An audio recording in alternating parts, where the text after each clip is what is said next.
This morning, we are back with another installment of our series, The State of Spirituality, with Lisa Ling. It highlights Americans on unique paths in their faith. Today, Lisa takes a look at an historic movement associated with the Catholic Church. Thousands are followers, but chances are that even if you are Catholic, you have never heard of this. It often seems that as a culture, we first and foremost worship the religion of consumption. The all-knowing algorithm acts as our God and seduces us to buy, buy, buy. None of you own anything. No, that's right. Yeah. So these four single women living together in Los Angeles are living radical lives. Was it a difficult choice to make to choose this path?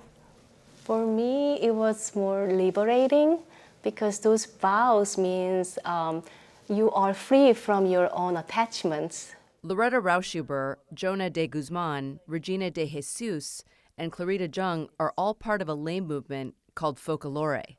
What is the Focolare movement? A movement in a Catholic organizations that we aim for unity. To light and guard, to rule and guide. The heart of the movement is the single men and women who choose not to marry and instead live together as family.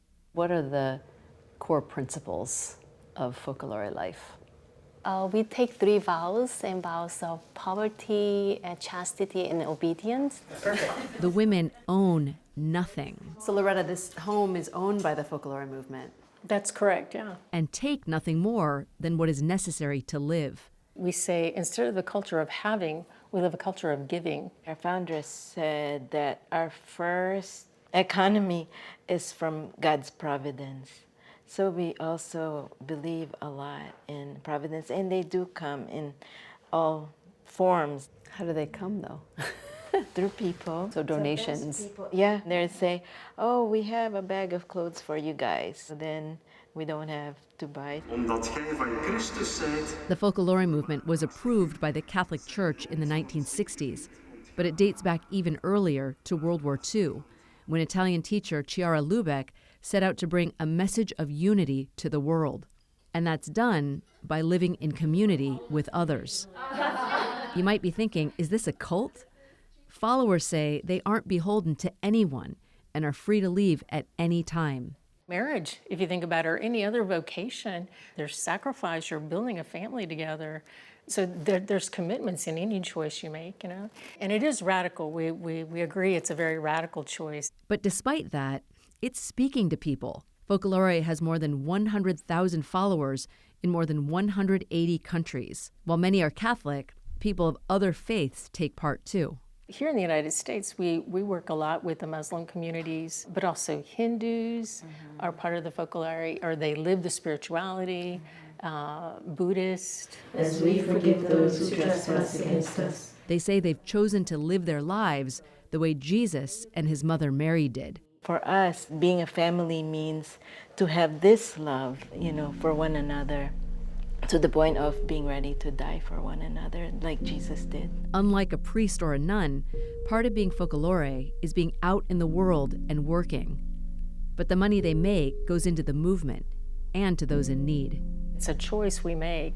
That money can maybe be used to keep a Focolare house in Syria open because there's a war, nobody can work. And so there's a reason why we set for ourselves also like a budget. It's like because of a bigger goal we have. I found these beef fajitas, so I'm going to try to do those with some peppers. On the opposite side of the country, in Harlem, New York, Mike, I've known, 30 years. This group of men also live in a home provided by the Focolare movement. We take turns cooking.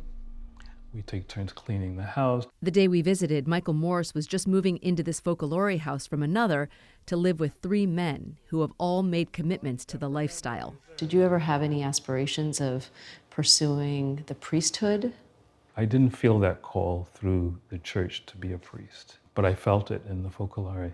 And I guess it was the community that really attracted me.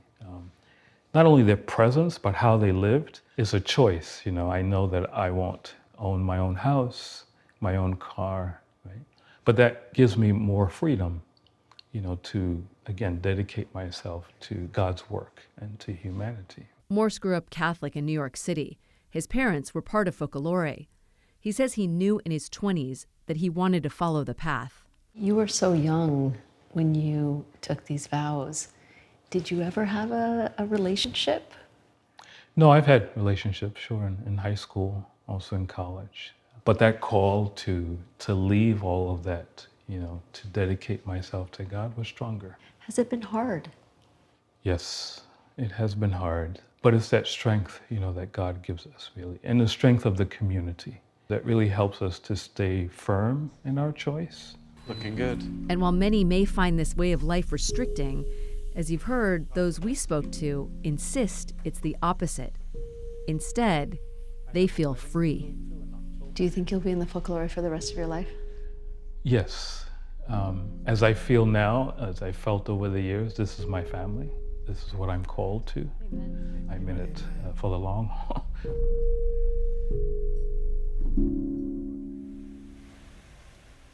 In case you're wondering, the people we interviewed were everything from dental assistants to accountants and professors.